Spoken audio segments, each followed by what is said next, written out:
The 1911. So there is just something about a good 1911. It's iconic. It stood the test of time. There's nothing else that feels like it in the world, from the way that it fires to the controls on it. And they're all a little bit different. And they are all definitely different price points. You can get 1911s across the price spectrum, all the way up into the multiple 5, 6, 7, 8. I've even seen specific models at $10,000 that are really intricate and one-of-a-kind style 1911s out there. But most of us are gonna be in the market for something like this Springfield operator. But what makes this one a little bit different, because they've had the operator for a very long time. Like I said, there is nothing like a 1911 on the range. It is an animal all of its own. Everything from the feel, the weight of it, how it presents, and that, of course, the trigger that everybody chases when it comes to the 1911. That linear pull that gives you that amazing glass break that like everyone tries to chase in the striker market or even the hammer fired market. There's just nothing quite like it. So out on the range, I did the basic stuff with this, testing it out, doing some magazine exchanges, trying several different types of ammo.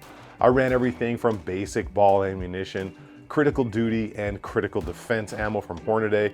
And I did something quite a bit different this time. I was really curious to see kind of the ballistics differences, I guess you could say, in the speed and how that ammo was being delivered between duty ammo and that basic ball stow. So I took a chronograph out there with me and saw some pretty big differences between like 800, 900 foot per second out of the ball stow, all the way up to like 1150, I think was 1153, maybe was the highest one on that self-defense ammo, which is pretty good for that big old 45 self-defense slug. But overwhelmingly, the performance out there is exactly what you would expect out of a 1911. The trigger was great. The controls are easy to use. It's got that weight that helps control that recoil impulse coming out of that 5-inch barrel. It is just absolutely what you expect when you put a 1911 in your hand. Now, when it came to further testing out that ammo, I actually saved some targets because I did a 25-yard kind of grouping with each type of ammo, from the critical duty, critical defense, and the ball ammunition out there. And that's some pretty good results. Now, I was just taking a knee and kind of resting my hands on a table that I had with me and shooting from 25 yards through that chronograph into the targets. And I'll roll that footage in right now. So overwhelmingly, that's pretty good for me on a 45 from 25 yards, taking a knee out in the rocks in the Arizona desert to try and see what type of group I could print. I'm sure plenty of you guys out there could do far better than me, but that's what the day looked like out there. And overwhelmingly, I'm pretty happy with that. That's about the human melon size target that I was shooting at, standard B8 size. So pretty good. If you guys think any different, let me know in the comments. Now, I know all of you want to take a closer look at this to see what they did to this specific operator to bring it in at a better price point than they had before, so more people can get into a railed 1911. Typically, when you get a brand name 1911 with a rail on it and some of the better options, you're going to be very quickly approaching, if not over, the $2,000 mark. So let's take a good look at the options that are on here and then talk about the price and talk about some things that I might have changed or added to this one, even at the price that it's at right now. All right, let's get into the new operator here, talk about what we get, do the trigger pulls, everything you guys want to see. So if you guys are interested in the weight, length, height, I'm going to list that over here for you so you can read into that as we go over the basics on this new Springfield operator in the 1911 series of pistols. So talking about the magazines, first, of course, we're going to get 2 Magwell branded magazines in a black finish here, which is rather shiny. You may be into it, you may not be into it, but Magwell is a company used by a ton of pistol manufacturers. Not going to have any problems with those, but if you've seen my channel, the magic number is 3. So this is marketed as a duty pistol. We should have 3 magazines with it, just my opinion. So talking about the rest of this thing, let's go over the basics of the frame, the slide, and the barrel are all going to be forged. Now that that's out of the way, let's go from Magwell to muzzle and talk about what we're actually getting here. So standard 1911 on the base, no Magwell on this one. Standard back strap on this, but we do have very nice texture that meets into the same texture style as the G10 grips on this, which is definitely a nice touch. Very standard back strap safety here. We do have a skeletonized trigger that does have some texture on the back right there. Standard firing pin, all that stuff is going to be normal. We do have ambi controls right there, which is definitely a nice touch. I always prefer ambi controls on 1911s. Moving forward from there, very standard slide stop, slide release. Standard rounded 1911 trigger guard. We do have nice bevel work done in all the way around this trigger guard though. So left-handed or right-handed, it's kind of like that thumb or that glove groove, so you can slip in there nice and easy into that trigger area. Moving forward from there, we do have the rail on the operator, which is a 3-section pick rail for all your lights, lasers, and of course bayonet attachments. Moving up from there, we got rear serrations, front serrations, the operator logo on the left side. On the right side, you will have your Springfield letters and your Springfield logo, and of course, all the serial number and other information that manufacturers are required to put on there. Single-sided magazine release right there with some linear kind of serrations in it. Basic 1911 stuff there. You do have a 2-dot rear sight with serrations in it for anti-glare, and a white dot front sight that is a night sight. So you get good options in here. Moving towards the front, you will see the bushing up here is pretty standard. You do have your texture on the front right here for takedown on that bushing, and it is the GI style spring system where it's the short rod spring. No tools needed for takedown. Every manufacturer does it a little bit different. Even Springfield used to do a solid rod where you needed a tool to take it out. This one is the standard, tried, true, and proven GI system in there. Not going to break this down because there's tons of videos on 1911 breakdowns and you guys have all seen it before, and it's super easy. And I want you to read the manual at the same time. Let's go ahead and do some trigger pulls on this, and we'll get a good idea of what it is pulling at. And I want to say it's going to be right in that like 4.5 pound range. We'll try to pull right from the center each time. All right, so right there, first one, 4 pounds, 2 ounces. Pretty much what it feels like.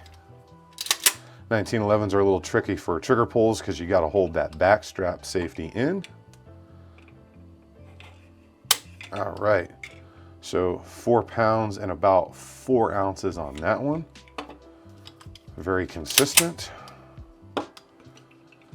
And as long as we don't get anything weird, this will be the final pull. All right, so right there, 4 pounds and dead nuts on 4 ounces again, which is good. So 4.5 to 5.5 pounds is generally considered that duty style trigger. All right, so talking about how that trigger actually reacts and looks, you're gonna have a little bit of take up in it right there. You'll meet a wall. Once you meet that wall, immediate break. You reset, and just that immediate break. So pretty sure we all know nothing quite like a 1911 trigger out there. Depending on the series model of the 1911, you could have a little bit more or a little bit less movement in that trigger, depending on 70 series, 80 series, Schwartz safety, different things going on in there. Overall, this gives you what you expect out of that 1911. So let's talk about price. Would I change anything? And my overall thoughts on the new operator.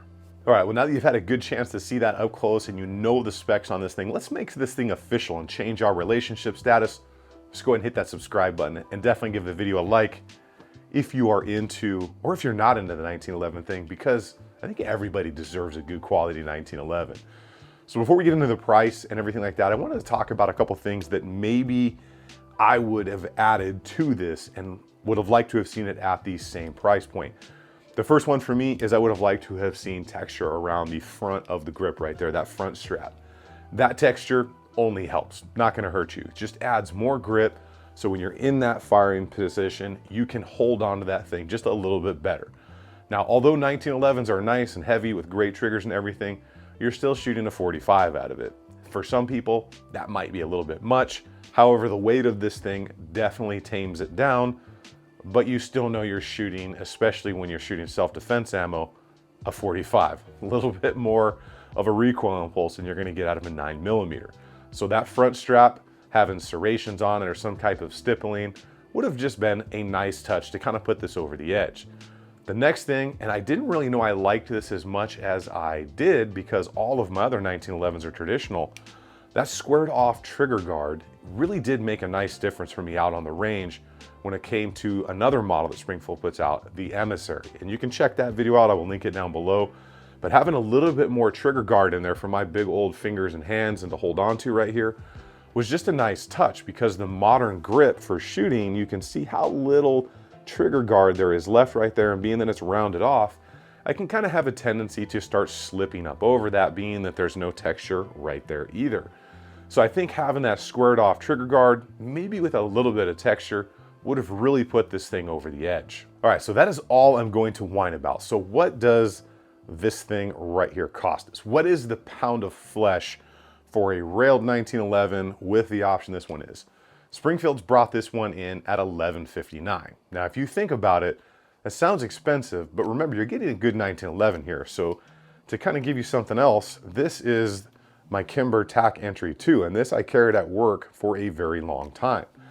Now, this thing currently, the last time I looked, was approaching $2,000. I want to say it was like $17.99 or $18.99. That's a big price difference for effectively getting almost the exact same options. The only differences here, you had night sights front and rear, a little bit of texture in that front strap right there, but effectively everything else in there is the same. It's just got a different name brand on it. Now, when you think about being able to get that operator for $11.59, have the accessory rail, have the grips, have that solid trigger that 1911s give you, front night sight, ambi controls, that's a lot of value for the money. Now, if you're looking for a 1911, you've got a ton of options, like I said, and the sky's the limit when it comes to options and customization, and especially that price point. At the end of the day, I dig the thing, and I am happy that it now resides in my collections, because my heart really does lie with 1911s. It's a historical thing. It's having held them in my hand when I was very young, because my grandfather owned them. Those experiences that kind of let you know that this was a pistol that was to be revered. And it's just a ton of fun out on the range, but you pay the price for it. It's not going to be the price of a modern Striker, Glock, or M&P. For a good one, you're gonna spend that money. $1,159 of that money in the case of the Springfield. Well, that is what I've got for you guys all today. I hope you guys liked learning and seeing this new version of the operator out there. Far less impactful to the wallet than some of the older operators were, and you're still getting those good solid options. All those links in the description help out the channel a ton, whether you're buying something from one site or the other, or whether you're checking that Amazon store of mine where all of my top 50 things are. You can check that out too. Huge thank you to my Patreon. You guys are a massive help to the channel, and I appreciate everything you guys do. If you want to support me there, you can check out the Patreon link down below. And a final thank you to all of you subscribers, commenters, people that have liked the videos. Channel grew a ton in 2021, and I'm looking forward to a lot of growth and a lot of content in 2022. You guys get out there on the range and have some fun. Remember, if you stay ready, you ain't got to get ready. I will see you guys on the next one.